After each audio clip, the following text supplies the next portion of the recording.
News ടവറിലേക്ക് സ്വാഗതം. ആദ്യം പ്രധാന വാർത്തകൾ.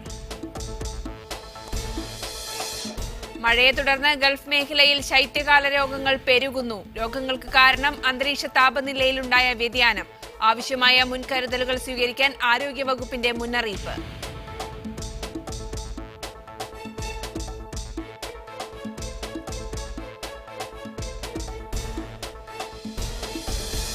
വിദ്യാഭ്യാസ മേഖലയിൽ നിയമങ്ങൾ കർശനമാക്കി കുവൈത്ത്.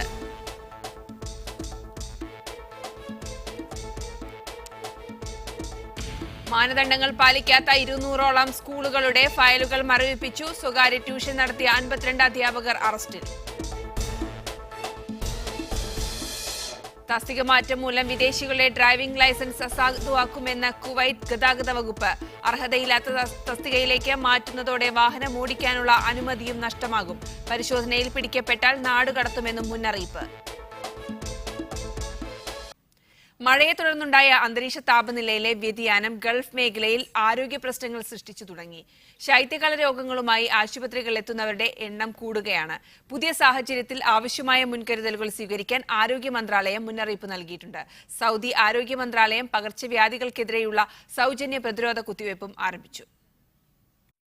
മഴയുടെ അകമ്പടിയോടെ എത്തിയ തണുപ്പ് രാജ്യത്തിന്റെ പല ഭാഗങ്ങളിലും ആരോഗ്യ പ്രശ്നങ്ങൾ സൃഷ്ടിച്ചു തുടങ്ങി. അന്തരീക്ഷത്തിലെ താപനിലയിലെ പൊടുന്നനെയുള്ള മാറ്റങ്ങൾ വ്യത്യസ്ത രീതിയിലുള്ള ആരോഗ്യ പ്രശ്നങ്ങളാണ് ഉണ്ടാക്കുന്നതെന്ന് ആരോഗ്യ വിദഗ്ധർ ചൂണ്ടിക്കാണിക്കുന്നു. ശൈത്യകാല രോഗങ്ങളെക്കുറിച്ച് മുന്നറിയിപ്പ് നൽകിയ സൗദി ആരോഗ്യ മന്ത്രാലയം ആവശ്യമായ പ്രതിരോധ നടപടികൾ സ്വീകരിക്കാനും നിർദ്ദേശിക്കുന്നുണ്ട്. കാലാവസ്ഥാ മാറ്റത്തിന്റെ സാഹചര്യത്തിൽ വസ്ത്രധാരണം ഉൾപ്പെടെ എല്ലാ രംഗത്തും ആവശ്യമായ പ്രതിരോധ നടപടികൾ ഉറപ്പുവരുത്താൻ പൊതുജനങ്ങൾ ശ്രദ്ധ പുലർത്തണമെന്നും കുട്ടികളുടെ കാര്യത്തിൽ രോഗപ്രതിരോധ നടപടികൾക്ക് ജാഗ്രത പുലർത്തണമെന്നും പ്രമുഖ ആരോഗ്യ വിദഗ്ധനും അൽറയാൻ പോളിക്ലിനിക് ശിശുരോഗ വിഭാഗം മേധാവിയുമായ ഡോക്ടർ തമ്പി ചൂണ്ടിക്കാണിച്ചു. വൈറൽ രോഗങ്ങളായ ഇൻഫ്ലുവൻസ, ഛർദ്ദിയാതിസാരം, ശ്വാസതടസ്സം, ആസ്തുമ, ന്യൂമോണിയ തുടങ്ങിയവ കുട്ടികളുടെ ആരോഗ്യത്തെ സാരമായി തന്നെ ബാധിക്കും. ഇതിനെതിരെ പ്രതിരോധം എന്ന നിലക്ക് നമ്മൾ കുട്ടികളെ അധികം തണുപ്പിൽ പോകാൻ അനുവദിക്കാതിരിക്കുക, ചൂടുള്ള ആഹാരപാനീയങ്ങൾ നൽകുക, ഊർജം കൂടിയ ആഹാരങ്ങളായ കശുവണ്ടി, കപ്പലണ്ടി തുടങ്ങിയ നട്ടുകൾ കുട്ടികൾക്ക് നൽകുക. മിനിസ്ട്രി ഓഫ് ഹെൽത്തിന്റെ സൗജന്യമായി നൽകുന്ന ഇൻഫ്ലുവൻസ വാക്സിൻ ഇപ്പോൾ ഇവിടെ ലഭ്യമാണ്. തണുപ്പിന് പുറമെ ജലജന്യ രോഗങ്ങളും ഈ കാലയളവിൽ വർദ്ധിക്കാറുണ്ടെന്നാണ് ആരോഗ്യ വിദഗ്ധരുടെ മുന്നറിയിപ്പ്. ആരോഗ്യ മന്ത്രാലയത്തിന്റെ ഹെൽത്ത് സെന്റർ മുഖേനയുള്ള സീസൺ ഇൻഫ്ലുവൻസക്കെതിരായ സൗജന്യ പ്രതിരോധ കുത്തിവയ്പ് എല്ലാ വിഭാഗം ആളുകൾക്കും ലഭ്യമാണ്. ACM Abdullah, media 1, Riyadh. തസ്തിക മാറ്റം മൂലം വിദേശികളുടെ ഡ്രൈവിംഗ് ലൈസൻസ് അസാധുവാക്കുമെന്ന് കുവൈത്ത് ഗതാഗത വകുപ്പ്. ലൈസൻസിന് അർഹതയുള്ള തസ്തികയിൽ നിന്ന് അർഹതയില്ലാത്ത തസ്തികയിലേക്ക് മാറുന്നതോടെ വാഹനം ഓടിക്കാനുള്ള അനുമതിയും നഷ്ടമാകുമെന്നാണ് അധികൃതരുടെ വിശദീകരണം. അനർഹ തസ്തികയിലേക്ക് മാറിയവർ വാഹനം ഓടിച്ചാൽ നാടുകടത്തുമെന്നും മുന്നറിയിപ്പുണ്ട്. ആഭ്യന്തര മന്ത്രാലയത്തിന് കീഴിലെ ട്രാഫിക് വിഭാഗം മേധാവി മേജർ ജനറൽ അബ്ദുള്ള യൂസുഫ് അൽ മുഹന്നയാണ് പുതിയ ലൈസൻസ് നിയമം സംബന്ധിച്ച വിശദീകരണം നൽകിയത്. സാധാരണഗതിയിൽ കുവൈത്തിൽ വിദേശികൾക്ക് ഡ്രൈവിംഗ് ലൈസൻസ് അനുവദിക്കുന്നതിന് 3 മാനദണ്ഡങ്ങൾ പൂർത്തിയാക്കിയിരിക്കണം. 600 ദിനാർ അടിസ്ഥാന ശമ്പളം, 2 വർഷമെങ്കിലും രാജ്യത്ത് താമസിച്ചിരിക്കുക, സർവകലാശാല ബിരുദം എന്നിവയാണ് 3 അടിസ്ഥാന മാനദണ്ഡങ്ങൾ. എന്നാൽ ഡ്രൈവർ, മന്ദൂബ് എന്നിങ്ങനെ 25ഓളം തസ്തികകളിൽ ജോലി ചെയ്യുന്നവർക്ക് മേൽപ്പറഞ്ഞ നിബന്ധനകൾ പൂർത്തിയാകാതെ തന്നെ ലൈസൻസ് അനുവദിക്കാറുണ്ട്. ഇത്തരത്തിൽ തസ്തികയുടെ അടിസ്ഥാനത്തിൽ ലൈസൻസ് സമ്പാദിച്ചവരെയാണ് ഗതാഗത വകുപ്പ് മേധാവിയുടെ മുന്നറിയിപ്പ് ബാധിക്കുക. തസ്തികയുടെ പിൻബലത്തിൽ കരസ്ഥമാക്കിയ ലൈസൻസ് ജോലി മാറുന്നതോടെ സ്വമേധയാ അസാധുവാകുമെന്നാണ് മുന്നറിയിപ്പ്. അഥവാ മന്ദൂബ് ജോലിയിലായിരുന്ന വിദേശി ജോലി മാറുന്ന സാഹചര്യത്തിൽ ഇളവ് ബാധകമല്ലാത്ത തസ്തികയിലേക്കാണ് മാറ്റമെങ്കിൽ ട്രാഫിക് വകുപ്പിലെ കമ്പ്യൂട്ടർ ശൃംഖലയിൽ നിന്ന് അയാളുടെ പേരിലുള്ള ലൈസൻസ് സ്വമേധയാ അസാധുവാകും. കാലാവധിയുള്ള ലൈസൻസ് കൈവശം വെച്ചാണ് വാഹനമോടിക്കുന്നതെങ്കിലും പരിശോധനയിൽ പിടിക്കപ്പെട്ടാൽ ലൈസൻസ് ഇല്ലാതെ വാഹനമോടിച്ചവരുടെ കൂട്ടത്തിലാണ് ഇത്തരക്കാരെയും ഉൾപ്പെടുത്തുക. നാടുകടത്തലിൽ കുറഞ്ഞ ശിക്ഷ ഇത്തരക്കാർക്കുണ്ടാവില്ലെന്നും തസ്തിക മാറിയവർ ലൈസൻസ് തിരിച്ചേൽപ്പിക്കുന്നതിലൂടെ അപ്രതീക്ഷിത നാടുകടത്തൽ ഒഴിവാക്കാമെന്നും അബ്ദുള്ള അൽ മുഹന്ന പറഞ്ഞു. അതേസമയം ലൈസൻസ് മറന്നുവെച്ചവരെയോ കാലാവധി കഴിഞ്ഞവരെയോ പിടികൂടിയാൽ നാടുകടത്തില്ലെന്നും പകരം പിഴ ഈടാക്കി ലൈസൻസ് ഹാജരാക്കുന്നതിന് സാവകാശം നൽകുമെന്നും അദ്ദേഹം പറഞ്ഞു. മലയാളികൾ ഉൾപ്പെടെ നിരവധി പ്രവാസികളെ ആശങ്കയിലാക്കുന്ന വിശദീകരണമാണ് ട്രാഫിക് മേധാവിയിൽ നിന്ന് ഉണ്ടായിരിക്കുന്നത്. സമയാസമയങ്ങളിൽ ലൈസൻസ് വാലിഡിറ്റി പരിശോധിക്കുക മാത്രമാണ് കടുത്ത നടപടികൾ ഒഴിവാക്കാനുള്ള മാർഗമായി ട്രാഫിക് വൃത്തങ്ങൾ നിർദ്ദേശിക്കുന്നത്. Media 1, Kuwait City. സഹപ്രവർത്തകന്റെ ആത്മഹത്യയുമായി ബന്ധപ്പെട്ട കുവൈത്തിലെ പ്രമുഖ ട്രാൻസ്പോർട്ട് കമ്പനിയിലെ തൊഴിലാളികൾ പണിമുടക്കി. കഴിഞ്ഞ വെള്ളിയാഴ്ച ആന്ധ്ര സ്വദേശിയായ സ്വദേശി തൊഴിൽ ക്യാമ്പിൽ ആത്മഹത്യ ചെയ്തിരുന്നു. കമ്പനി ചികിത്സ നിഷേധിച്ചതാണ് തൊഴിലാളിയെ സ്വയം ജീവനൊടുക്കാൻ പ്രേരിപ്പിച്ചതെന്ന് ആരോപിച്ചാണ് മലയാളികൾ അടക്കമുള്ള 500ഓളം തൊഴിലാളികൾ ഞായറാഴ്ച പണിമുടക്കിയത്. കഴിഞ്ഞ വെള്ളിയാഴ്ചയാണ് ആന്ധ്ര സ്വദേശി തിരുപ്പതി എന്ന 42-കാരനെ ദോഹയിലെ ക്യാമ്പിൽ തൂങ്ങിമരിച്ച നിലയിൽ കണ്ടെത്തിയത്. ഒരാഴ്ചക്കാലമായി അസുഖബാധിതനായ ഇയാൾക്ക് അവധി അനുവദിക്കുകയോ ആശുപത്രിയിൽ പോകുന്നതിന് വാഹനം വിട്ടു നൽകുകയോ ചെയ്തില്ലെന്നും ഇതേ തുടർന്നാണ് ഇയാൾ വെള്ളിയാഴ്ച ഉച്ചയോടെ കുളിമുറിയിൽ തൂങ്ങിമരിച്ചതെന്നും സഹപ്രവർത്തകർ ആരോപിച്ചു. സംഭവത്തിൽ ഉത്തരവാദികളായ കമ്പനി ഉദ്യോഗസ്ഥർക്കെതിരെ നടപടി സ്വീകരിക്കണമെന്നും മരിച്ചയാളുടെ കുടുംബത്തിന് നഷ്ടപരിഹാരം നൽകണമെന്നും ആവശ്യപ്പെട്ടുകൊണ്ടാണ് ഇന്ന് കാലത്ത് കമ്പനി ജീവനക്കാർ പണിമുടക്കിയത്. സ്ഥാപനത്തിലെ മുതിർന്ന ഉദ്യോഗസ്ഥർ ക്യാമ്പിലെത്തി ചർച്ച നടത്തുകയും മരിച്ചയാളുടെ ബന്ധുക്കൾക്ക് 300 ദിനാർ നഷ്ടപരിഹാരം നൽകുവാനും മൃതദേഹം നാട്ടിലെത്തിക്കാനുമുള്ള നടപടികൾ സ്വീകരിക്കാമെന്നും ഉറപ്പു നൽകിയതോടെയാണ് സമരം അവസാനിച്ചത്. Media 1 Kuwait city. സ്വകാര്യ സ്ഥാപനങ്ങൾ ഡിജിറ്റൽ സാങ്കേതിക വിദ്യകൾ പൂർണ്ണാർത്ഥത്തിൽ ഉപയോഗിക്കാത്തത് സാങ്കേതിക രംഗത്തെ പിന്നോക്കാവസ്ഥയ്ക്ക് കാരണമാകുന്നതായി സൗദി സാങ്കേതിക വിദഗ്ധർ. ഓപ്പറേഷൻ രംഗത്തും മറ്റും ഇപ്പോഴും പരമ്പരാഗത രീതിയെ ആശ്രയിക്കുന്നത് രാജ്യത്തിന്റെ സാങ്കേതിക മുന്നേറ്റത്തെ തന്നെ പ്രതികൂലമായി ബാധിക്കുമെന്നും വിദഗ്ധർ വിലയിരുത്തുന്നു. വാണിജ്യരംഗത്ത് ആവശ്യമായ സാങ്കേതിക വിദ്യകൾ ഉപയോഗപ്പെടുത്താതെ മാറി നിൽക്കുന്ന അനേകം ചെറുകിട ഇടത്തരം സ്വകാര്യ സ്ഥാപനങ്ങൾ രാജ്യത്ത് പ്രവർത്തിച്ചു വരുന്നതായി സൗദി വാണിജ്യരംഗത്തെ സാങ്കേതിക വിദഗ്ധൻ മാസിൻ ജബ്രി പറഞ്ഞു.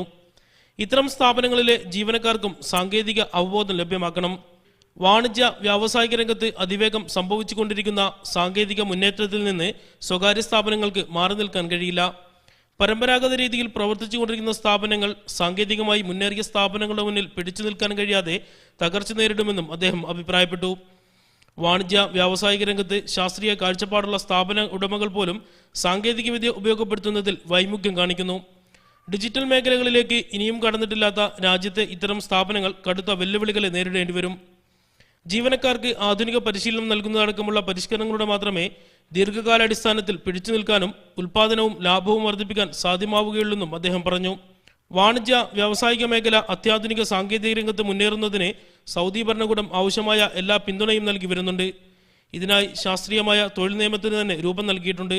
ഇത്തരം സാധ്യതകൾ ഉപയോഗപ്പെടുത്തി ചെറുകിട ഇടത്തരം സ്ഥാപനങ്ങൾ വികാസം പ്രാപിക്കുന്നതിലൂടെ മാത്രമേ മത്സരരംഗത്ത് പിടിച്ചു നിൽക്കാനാവുകയുള്ളൂ. അടുത്ത 5 വർഷത്തിനുള്ളിൽ വാണിജ്യരംഗം കടുത്ത വെല്ലുവിളികളെ നേരിടുമെന്നും മാസിൻ ജബ്രി പറഞ്ഞു. Media 1 Riyadh. വാർത്തകൾ തുടരുന്നു. UAE-യിൽ നാളെ രക്തസാക്ഷി ദിനാചരണം. ജീവത്യാഗം ചെയ്ത പോരാളികളെ ഓർമ്മിക്കുന്നതിനായാണ് ദിനാചരണം പ്രഖ്യാപിച്ചത്. രക്തസാക്ഷികൾക്കു വേണ്ടി നിരവധി ചടങ്ങുകളും നടക്കും. യമനിൽ നിയമാനുസൃത സർക്കാരിനെ പുനഃസ്ഥാപിക്കുന്നതിനും അറേബ്യൻ ഉപദ്വീപിൽ സ്ഥിരത നിലനിർത്തുന്നതിനുമായി അറബ് സഖ്യത്തോടൊപ്പം പോരാടുന്നതിനിടെയാണ് 45 സൈനികർ രക്തസാക്ഷിത്വം വരിച്ചത്.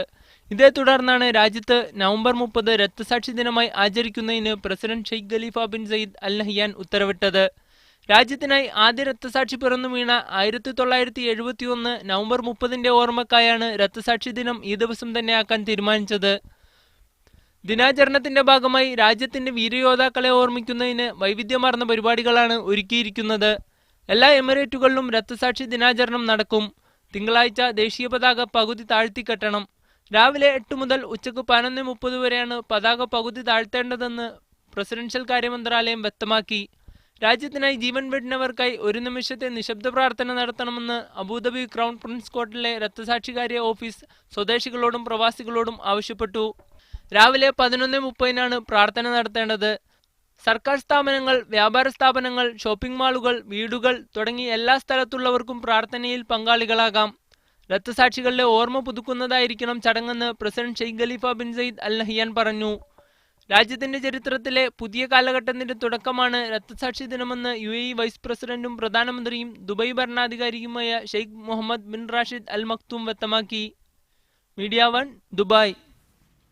UAE 44-ാം ദേശീയ ദിനാഘോഷങ്ങളുടെ നിറവിൽ. ഡിസംബർ 2-നാണ് ദേശീയ ദിനമെങ്കിലും അവധിക്ക് മുന്നോടിയായി രാജ്യത്ത് വിവിധ ആഘോഷ പരിപാടികൾ പൊടിപൊടിക്കുകയാണ്. ഡിസംബർ 2-ന് കാത്തുനിൽക്കാതെ രാജ്യത്തിന്റെ ദേശീയ ദിനാഘോഷത്തെ വർണ്ണാഭമാക്കുകയാണ് UAE-യിലെ സ്വദേശികളും വിദേശികളും. വാരാന്ത്യ ദിനങ്ങളിലും മറ്റും സ്കൂളുകളിലും ഓഫീസുകളിലും വിവിധ അലങ്കാരങ്ങൾ ആഘോഷത്തിന് പൊലിമ വർദ്ധിപ്പിച്ചു.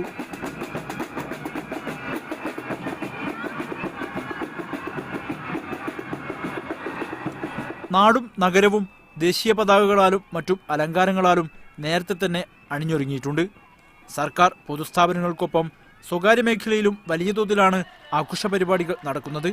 അബുദാബി പോലീസിന്റെ നേതൃത്വത്തിൽ സംഘടിപ്പിച്ച ആഘോഷങ്ങളിൽ ICC ഉൾപ്പെടെയുള്ള മലയാളി സംഘടനകളുടെ സാന്നിധ്യവും ശ്രദ്ധേയമായി. ഘോഷയാത്രയായും വ്യത്യസ്ത കലാരൂപങ്ങളായും ഇന്ത്യൻ പ്രവാസി സമൂഹവും ആഘോഷങ്ങളിൽ സജീവ സാന്നിധ്യമായി.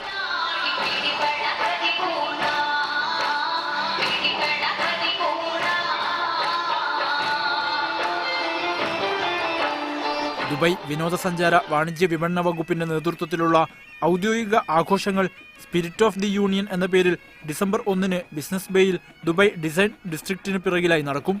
ജലം പ്രമേയമാക്കിയുള്ള റിഫ്ലക്ഷൻ എന്ന പരിപാടിയാണ് മുഖ്യ ആകർഷണം. രാജ്യം ഇന്നത്തെ രീതിയിലേക്ക് വളർന്ന കഥയും സാംസ്കാരിക തനിമകളുമാണ് ഇതിലൂടെ അനാവരണം ചെയ്യുക. മുൻകൂട്ടി പേര് രജിസ്റ്റർ ചെയ്യുന്നവർക്കാണ് ഈ പരിപാടിയിൽ പങ്കെടുക്കുവാൻ അവസരം ലഭിക്കുക. ജുമേറ ബീച്ച് റിസോർട്ടിന് എതിർവശത്തുള്ള ദ ബീച്ചിൽ ഡിസംബർ 2 മുതൽ 3 ദിവസം കരിമരുന്ന് പ്രയോഗമുണ്ടാവും. ഇങ്ങനെ നിരവധി പരിപാടികളാണ് ദേശീയ ദിനാഘോഷത്തിന്റെ ഭാഗമായി രാജ്യത്തിന്റെ വിവിധ ഭാഗങ്ങളിലായി നടക്കുന്നത്. Media 1 Dubai. ദേശീയ ദിനം ആഘോഷിക്കുന്ന UAEക്ക് അഭിവാദ്യം അർപ്പിച്ച് ആസ്റ്റർ മെഡിക്കൽ സെന്റർ 7 പുതിയ ക്ലിനിക്കുകൾ തുറന്നു. ആസ്റ്റർ DM ഹെൽത്ത് കെയർ ചെയർമാനും മാനേജിംഗ് ഡയറക്ടറുമായ ഡോക്ടർ ആസാദ് മൂപ്പനും UAE സാമൂഹിക കാര്യമന്ത്രി മറിയം മുഹമ്മദ് ഗൾഫാൻ അൽ റൂമിയുമാണ് ഉദ്ഘാടനം നിർവഹിച്ചത്. Abu Dhabi Khalidiya, Dubai Marina, Al Barsha, Arabian Ranges, Al Khail, Abu Hail, Al Qusais എന്നിവിടങ്ങളിലാണ് പുതിയ ക്ലിനിക്കുകൾ. UAE ദേശീയ ദിനത്തോടനുബന്ധിച്ച് സാമൂഹിക പ്രതിബദ്ധതയുടെ ഭാഗമായി ആസ്റ്റർ UAE നിവാസികൾക്കായി 1 വർഷം 1000 മണിക്കൂർ സൗജന്യ ചികിത്സ നൽകും. തെരഞ്ഞെടുത്ത ക്ലിനിക്കുകളിലായിരിക്കും ഈ സേവനം ലഭ്യമാവുക. രാജ്യത്ത് വിദൂര പ്രദേശങ്ങളിൽ താമസിക്കുന്നവർക്ക് 30 ദിവസത്തേക്ക് സൗജന്യ മൊബൈൽ ക്ലിനിക് സേവനവും നൽകുമെന്ന് ബന്ധപ്പെട്ടവർ അറിയിച്ചു. ഇന്ത്യയിലും മിഡിൽ ഈസ്റ്റിലുമായി 290ഓളം ശാഖകളിലേക്ക് വളരാൻ ആസ്റ്ററിന് അവസരം നൽകിയ ഈ രാജ്യത്തെ ഭരണാധികാരികളോട് തങ്ങൾ കടപ്പെട്ടിരിക്കുന്നതായി ചെയർമാനും MDയുമായ ഡോക്ടർ ആസാദ് മൂപ്പൻ പറഞ്ഞു. എക്സിക്യൂട്ടീവ് ഡയറക്ടർ അലീഷ മൂപ്പനും ചടങ്ങിൽ സംബന്ധിച്ചു. Media 1 Dubai. ദുബായിൽ നിന്ന് കൊച്ചി, കോഴിക്കോട്, മുംബൈ റൂട്ടുകളിൽ ഇപ്പോൾ 244 ദിർഹം നിരക്കിൽ സ്പൈസ് ജെറ്റിൽ പറക്കാം. UAEയുടെ 44ാം ദേശീയ ദിനാഘോഷങ്ങളുടെ ഭാഗമായി ഇന്ത്യയുടെ ബജറ്റ് എയർലൈൻസായ സ്പൈസ് ജെറ്റാണ് വൺ വേ നിരക്ക് പ്രഖ്യാപിച്ചത്. പ്രത്യേക നിരക്കാണിതെന്നും ഇതിനു പുറമെ ദുബായിൽ നിന്നും വിവിധ ഇന്ത്യൻ നഗരങ്ങളിലേക്ക് കണക്ടിവിറ്റി വർദ്ധിപ്പിക്കുമെന്നും ചെയർമാനും മാനേജിംഗ് ഡയറക്ടറുമായ അജയ് സിംഗ് മാധ്യമപ്രവർത്തകരോട് പറഞ്ഞു. നിയമപ്രകാരമുള്ള നികുതികൾ ഏകദേശം 80 ദിർഹത്തോളം വരും. ഇതുപ്രകാരം ആദ്യം ബുക്ക് ചെയ്യുന്നവർക്ക് 300 ദിർഹമിന് ചുവടെയുള്ള നിരക്കിൽ പ്രസ്തുത റൂട്ടുകളിലേക്ക് യാത്ര ചെയ്യാൻ സാധിക്കും. 30 കിലോ ലഗേജ് അലവൻസും ലഭ്യമായിരിക്കും. Celebrate the 44th National Day of the UAE. SpiceJet has come up with a special offer where tickets from Dubai to India are being sold at a special price starting at 244 dirhams. ദേശീയ ദിനാഘോഷ ഭാഗമായുള്ള ഈ ഇളവ് December 3 അർദ്ധരാത്രി വരെ ലഭ്യമായിരിക്കും. ഇക്കാലയളവിനുള്ളിൽ ticket എടുക്കുന്നവർക്ക് 2016 ഫെബ്രുവരി 1 മുതൽ October 29 വരെയുള്ള കാലത്തിനിടെ യാത്ര ചെയ്യാൻ സാധിക്കും. ദുബൈയിൽ നിന്നും വിവിധ ഇന്ത്യൻ നഗരങ്ങളിലേക്ക് പറക്കുന്ന സ്പൈസ് ജെറ്റിലാണ് ഈ ഓഫർ ബാധകമായിരിക്കുന്നത്. അതിനിടെ നിർദ്ദിഷ്ട കണ്ണൂർ വിമാനത്താവളത്തിലേക്കുള്ള സർവീസ് സംബന്ധിച്ച് പ്രതികരിക്കവേ അക്കാര്യത്തിൽ തങ്ങൾക്ക് താൽപര്യമുണ്ടെന്നും ബന്ധപ്പെട്ട അധികൃതരുമായി സംസാരിക്കുമെന്നും അജയ് സിംഗ് പറഞ്ഞു. ദുബൈ, കോഴിക്കോട്, ദുബൈ, അമൃത്സർ റൂട്ടുകളിൽ ഈ മാസം 15-ന് നോൺ സ്റ്റോപ്പ് സർവീസ് ആരംഭിച്ചിട്ടുണ്ട്. സ്പൈസ് ജെറ്റ് സീനിയർ വൈസ് പ്രസിഡന്റും സെയിൽസ് ആൻഡ് ഡിസ്ട്രിബ്യൂഷൻ ഹെഡുമായ ശിൽപ ഭാട്ടിയ, സലാഹ് ഷറഫ് എന്നിവരും വാർത്താസമ്മേളനത്തിൽ സംബന്ധിച്ചു. Media 1 Dubai. കരിപ്പൂർ വിമാനത്താവളത്തെ സംരക്ഷിക്കാൻ സമാന ചിന്താഗതിയുള്ള സംഘടനകളുടെ സഹകരണത്തോടെ സമരപരിപാടികൾ തുടരുമെന്ന് കാലിക്കറ്റ് എയർപോർട്ട് യൂസേഴ്സ് ഫോറം ഭാരവാഹികൾ വാർത്താസമ്മേളനത്തിൽ അറിയിച്ചു. സമരപരിപാടികളുടെ മുന്നോടിയായി 8-അംഗ പ്രതിനിധി സംഘം നാട്ടിലെത്തി മുഖ്യമന്ത്രിയെയും എയർപോർട്ട് അതോറിറ്റിയെയും കാണും. ഭൂമി ഏറ്റെടുക്കുന്നതുമായി ബന്ധപ്പെട്ട് നിലനിൽക്കുന്ന പ്രശ്നങ്ങൾ പരിഹരിക്കാൻ പ്രദേശവാസികളുമായി ചർച്ച നടത്തുമെന്നും ഭാരവാഹികൾ അറിയിച്ചു. എയർപോർട്ട് കേന്ദ്രീകരിച്ച് സൗദിയിൽ നിന്നുള്ള യാത്രക്കാരെ സഹായിക്കുന്നതിന് ഹെൽപ്പ് ലൈനും തുടങ്ങിയിട്ടുണ്ട്. ഖത്തറിലെ വിവിധ രാജ്യക്കാരുടെ സാമൂഹിക സാംസ്കാരിക സംഘടനകളുമായി കൈകോർത്ത് 2022 ലോകകപ്പ് ഫുട്ബോൾ മികവുറ്റതാക്കാൻ സംഘാടകർ ഒരുങ്ങുന്നു. ഇതിനു മുന്നോടിയായി ലോകകപ്പ് 2022 സംഘാടകരായ supreme committee for delivery and legacy 27 രാജ്യങ്ങളിലെ കമ്മ്യൂണിറ്റി സംഘടനകളുമായി ധാരണാപത്രത്തിൽ ഒപ്പുവെച്ചു. India, Philippines, Nepal, China, Russia, Bangladesh തുടങ്ങിയ രാജ്യങ്ങളിലെ സാംസ്കാരിക സംഘടനകളുമായാണ് കരാർ ഒപ്പിട്ടത്. ICC vice president Seenu S Pillai കരാർ ഏറ്റുവാങ്ങി. സുപ്രീം കമ്മിറ്റി സാമൂഹിക സംഘടനാ വിഭാഗം director Khalid Al Jumaili supreme കമ്മിറ്റിയിലെ ലോകകപ്പ് വേദികളുടെ ചുമതലയുള്ള executive director Ghanim Ali Al Kuwari എന്നിവരാണ് കരാറുകൾ കൈമാറിയത്. ഖത്തർ നിവാസികളായ എല്ലാ രാജ്യക്കാരുടെയും അവരുടെ സംഘടനകളുടെയും സഹായ സഹകരണം ഉറപ്പുവരുത്താനും ലോകകപ്പ് മുന്നൊരുക്കങ്ങളിലും നടത്തിപ്പിലും ഇവരുടെ കൂട്ടായ്മ പ്രയോജനപ്പെടുത്താനുമാണ് കരാറിലൂടെ ലക്ഷ്യമിടുന്നത്. ഖത്തറിലെ വിവിധ കമ്മ്യൂണിറ്റികളുമായി സുപ്രീം കമ്മിറ്റിയുടെ ബന്ധം ശക്തിപ്പെടുത്താനാണ് ശ്രമിക്കുന്നതെന്ന് ഗാദിൽ അൽ ജുമൈലി പറഞ്ഞു. ലോകകപ്പിന്റെ പ്രചാരണ പരിപാടികളിൽ എല്ലാ വിഭാഗവും പങ്കാളികളാണെന്ന് കാണിക്കുക കൂടിയാണ് ഇതിലൂടെ ചെയ്യുന്നത്. വിവിധ രാജ്യങ്ങളുടെ എംബസികൾക്ക് കീഴിൽ പ്രവർത്തിക്കുന്ന 40ഓളം സാംസ്കാരിക സംഘടനകൾ ഖത്തറിലുണ്ട്. ലോകകപ്പ് സംഘാടനത്തിൽ ഇവർക്ക് കൃത്യമായ പ്രാതിനിധ്യം ഉണ്ടായിരുന്നില്ലെങ്കിലും ഈ ധാരണാപത്രത്തിലൂടെ അത് സാധ്യമാകുകയും അവരെ കൂടി ഇതിൽ അണിചേർക്കുകയുമാണ് ലക്ഷ്യം. Media 1 Doha. വിദ്യാഭ്യാസ മേഖലയിൽ നിയമങ്ങൾ കടുപ്പിച്ച് കുവൈത്ത്. മാനദണ്ഡങ്ങൾ പാലിക്കാത്ത 200ഓളം സ്വകാര്യ സ്കൂളുകളുടെ ഫയലുകൾ മരവിപ്പിച്ചു. സ്വകാര്യ ട്യൂഷൻ നടത്തിയ 52 അധ്യാപകരെ അറസ്റ്റ് ചെയ്തു. രക്ഷിതാക്കളിൽ നിന്നും ലഭിച്ച പരാതികളുടെ അടിസ്ഥാനത്തിലാണ് രാജ്യത്തെ 200ലേറെ സ്വകാര്യ വിദ്യാലയങ്ങൾക്കെതിരെ അധികൃതർ നടപടിയെടുത്തത്.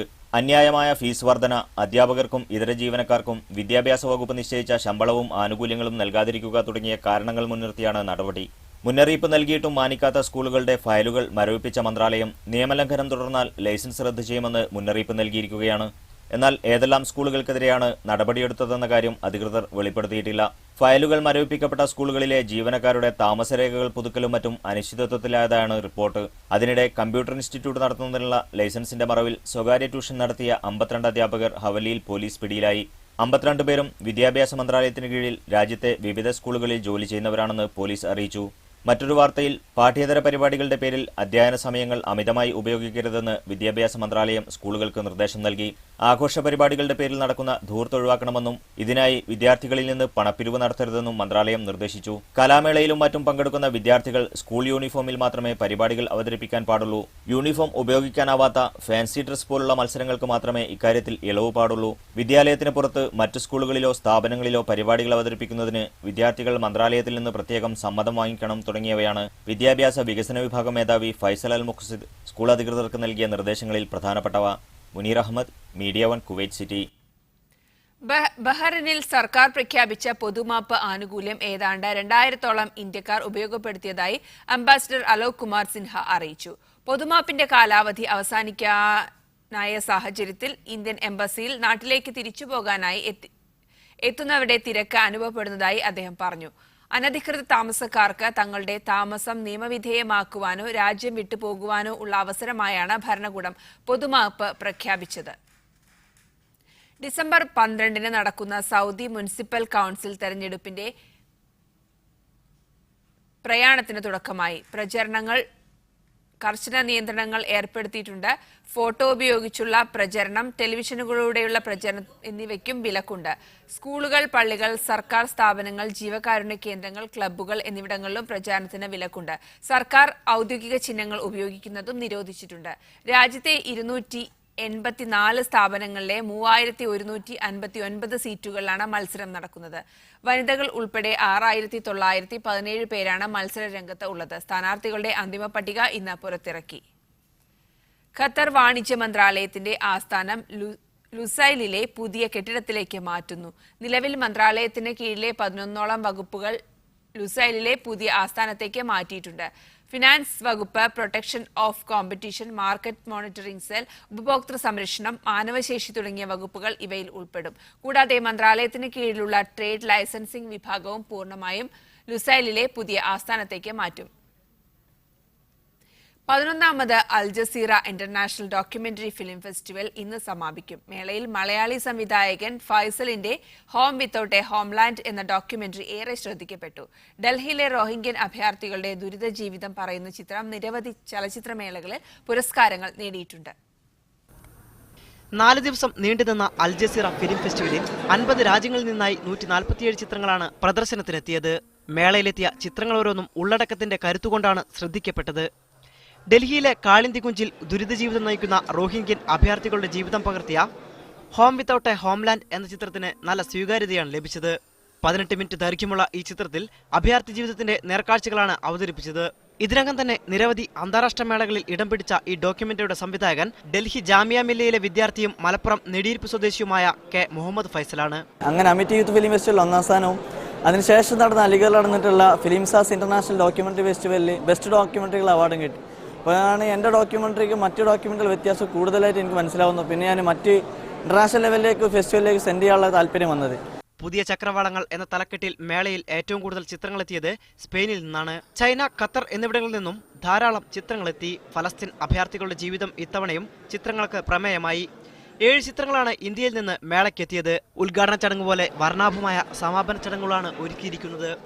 തെരഞ്ഞെടുക്കപ്പെട്ട സിനിമകളുടെ പ്രമേയ വൈവിധ്യമാണ് 11ാമത് അൽ ജസീറ ഡോക്യുമെൻ്ററി ഫിലിം ഫെസ്റ്റിവലിനെ ശ്രദ്ധേയമാക്കുന്നത്. ശ്രദ്ധിക്കപ്പെട്ട ചിത്രങ്ങളിലൊന്ന് മലയാളി സംവിധായകനായ ഫൈസലിൻ്റെ റോഹിംഗ്യൻ അഭയാർത്ഥികളുടെ കഥയാണ് എന്നതും ശ്രദ്ധേയമാണ്. ദോഹയിലെ അൽ ജസീറ ഫിലിം ഫെസ്റ്റിവലിൽ നിന്നും മുജീബ് റഹ്മാൻ, മീഡിയ 1. വാർത്തകൾ തുടരുന്നു. ഇറാനിയൻ മാധ്യമങ്ങൾക്കെതിരെ രൂക്ഷ വിമർശവുമായി UAE വിദേശകാര്യ സഹമന്ത്രി ഡോക്ടർ അൻവർ ഗർഗാഷ്. മുസ്ലിം ബ്രദർഹുഡിന്റെ കിംവദന്തികളുടെ പ്രചാരകരായി ഇറാൻ മാധ്യമങ്ങൾ മാറുകയാണെന്ന് മന്ത്രി ആരോപിച്ചു. യമനിൽ സൗദി അറേബ്യയ്ക്കൊപ്പം ചേർന്ന ഹൂത്തി വിമതർക്കെതിരെ യുദ്ധം നടത്തുന്നതാകണം UAEക്കെതിരെ തിരിയാൻ ഇറാൻ മാധ്യമങ്ങളെ പ്രേരിപ്പിച്ചതെന്നും മന്ത്രി പറഞ്ഞു.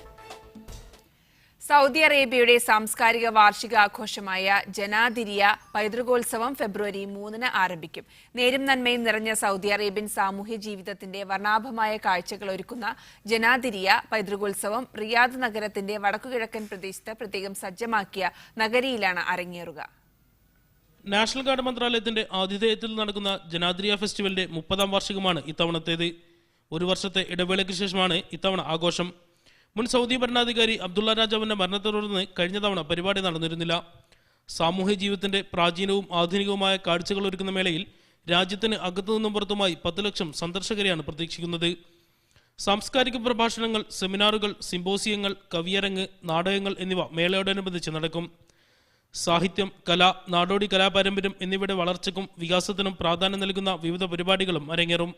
ഓരോ മന്ത്രാലയവും ഗവർണറേറ്റുകളും സ്വന്തം സാംസ്കാരിക അക്കാദമിക പരിപാടികളും പ്രദർശനവും ഒരുക്കും. ലോകത്തിന്റെ വിവിധ ഭാഗങ്ങളിൽ നിന്നുള്ള സാംസ്കാരിക നേതാക്കളും കലാകാരന്മാരും ആഘോഷത്തിൽ അതിഥികളായെത്തുമെന്ന് സംഘാടകർ അറിയിച്ചു. പൗരാണികവും പരമ്പരാഗതവുമായ കലകൾക്കും പ്രദർശനത്തിനും പുറമെ ആധുനികവും നൂതനവുമായ പുരോഗതിയെക്കുറിച്ചും ജനാദിരിയ കാണികൾക്ക് പരിചയപ്പെടുത്തും. സൗദി സാമ്പത്തിക മേഖലയെ വിവിധ രാജ്യങ്ങൾക്ക് പരിചയപ്പെടുത്താനും മുതൽ മുടക്ക് സംരംഭങ്ങളെ ആകർഷിക്കാനും ഉതകുന്നതായിരിക്കും ഇത്തവണത്തെ ആഘോഷമെന്ന് നാഷണൽ ഗാർഡ് മന്ത്രി അമീർ മുത്താബ് ബിൻ അബ്ദുള്ള പറഞ്ഞു. Media 1, Riyadh. 6ാമത് ഏഷ്യൻ ബിസിനസ് ലീഡർഷിപ്പ് ഫോറം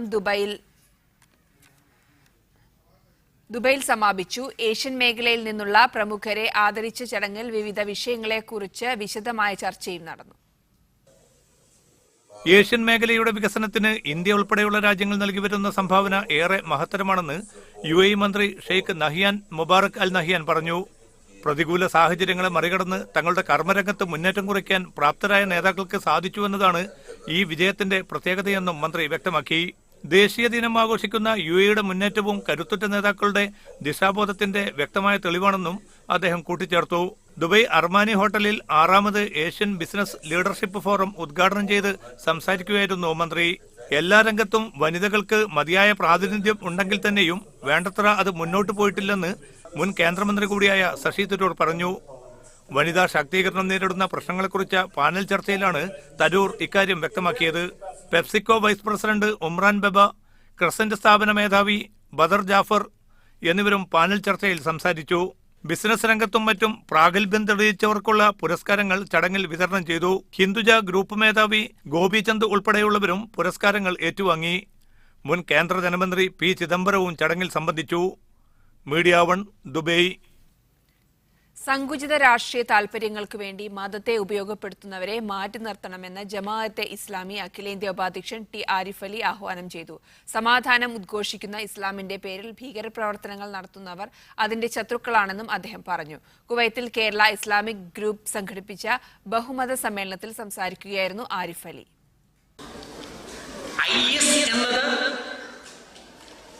എവിടെ നിന്ന് ഒറിജിനേറ്റ് ചെയ്യപ്പെട്ടു എന്നുള്ളത് നമ്മൾ ആലോചിക്കേണ്ട കാര്യമാണ്.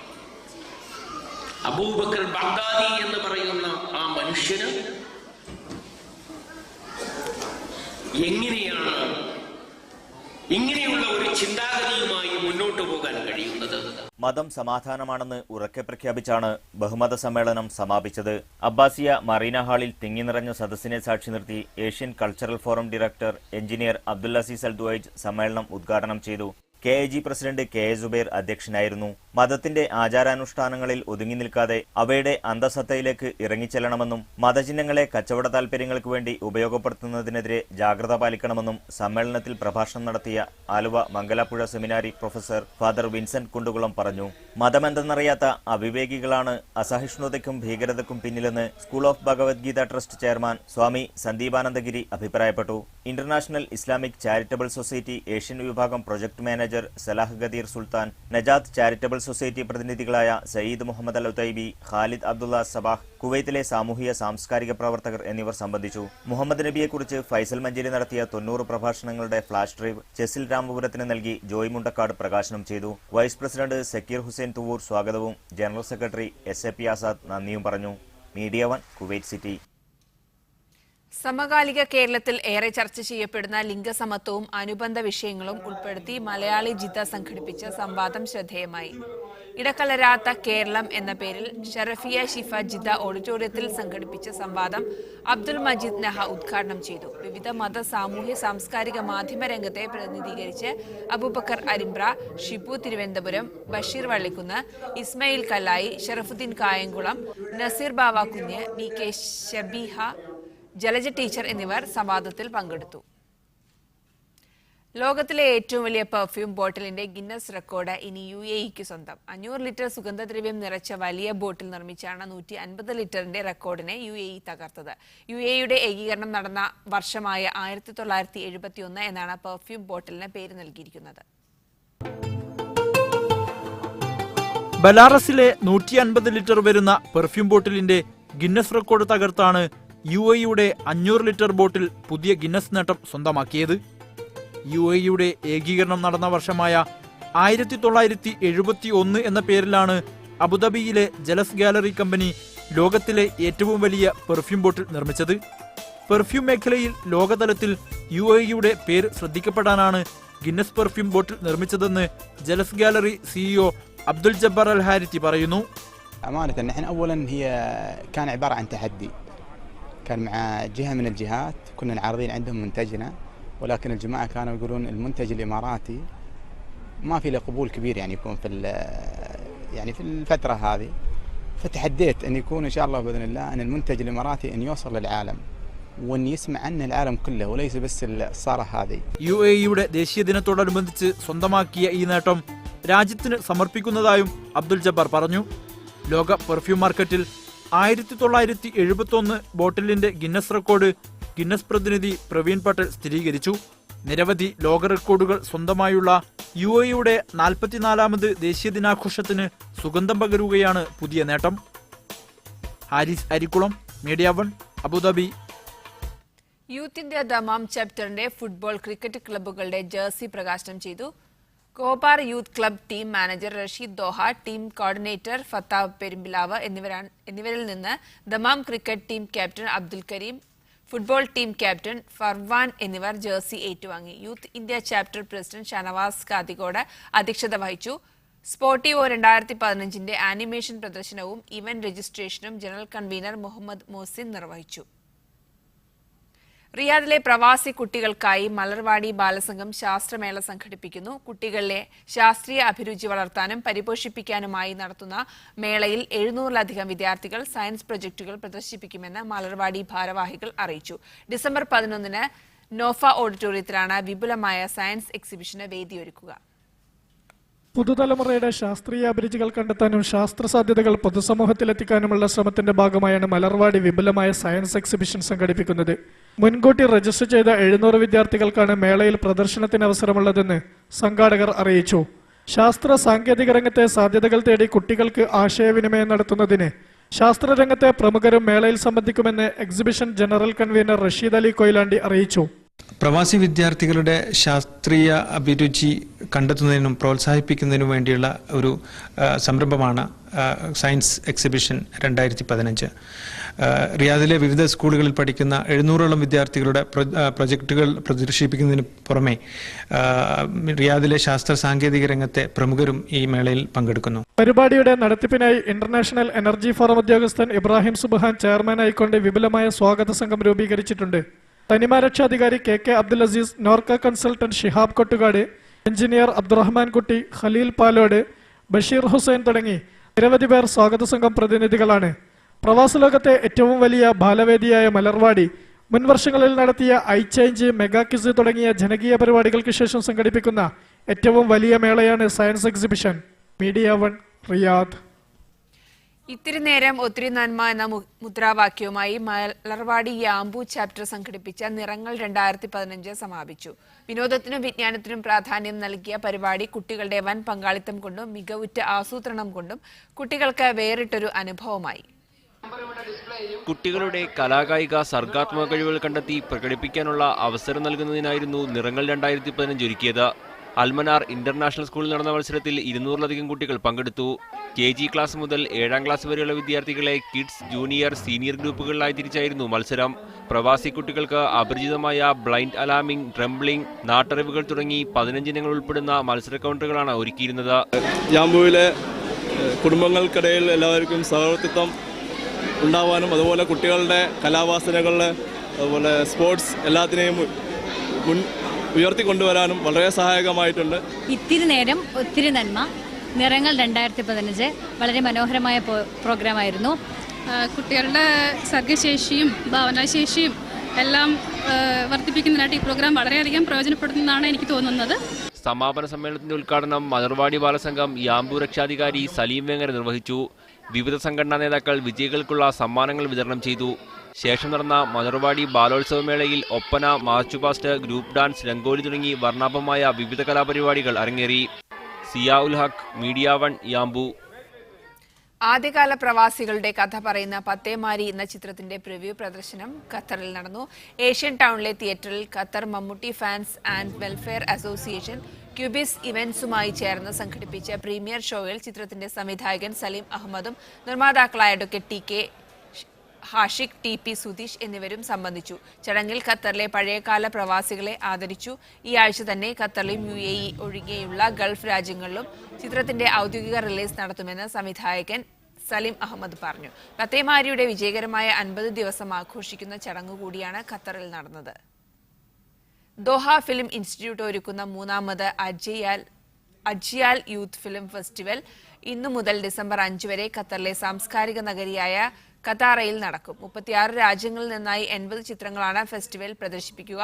ഇതിൽ 50 എണ്ണം ജനറൽ കാറ്റഗറിയിൽ ഉൾപ്പെടുത്തിയവയാണ്. മെയ്ഡ് ഇൻ ഖത്തർ വിഭാഗത്തിൽ 17 ചിത്രങ്ങളും മേളയിൽ ഉണ്ടാകും. ഇന്ന് വൈകിട്ട് 7 മണിക്ക് ഖത്താറ ഒപ്പറ ഹൌസിൽ നടക്കുന്ന വർണ്ണാഭമായ ചടങ്ങിൽ പ്രമുഖ ഫലസ്തീനിയൻ സംവിധായകൻ ഹാനി അബു അസദ് മുഖ്യാതിഥിയായിരിക്കും.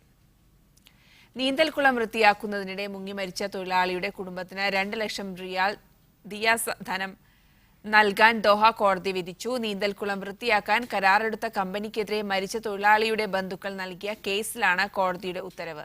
സഹപ്രവർത്തകരുടെ മൊഴിയും മറ്റു സാഹചര്യ തെളിവുകളും പരിശോധിച്ച ശേഷമാണ് കോടതി വിധി പ്രസ്താവിച്ചത്. ഇതോടെ മിഡിസ്റ്റ് അവർ പൂർണ്ണമാകുന്നു. നമസ്കാരം.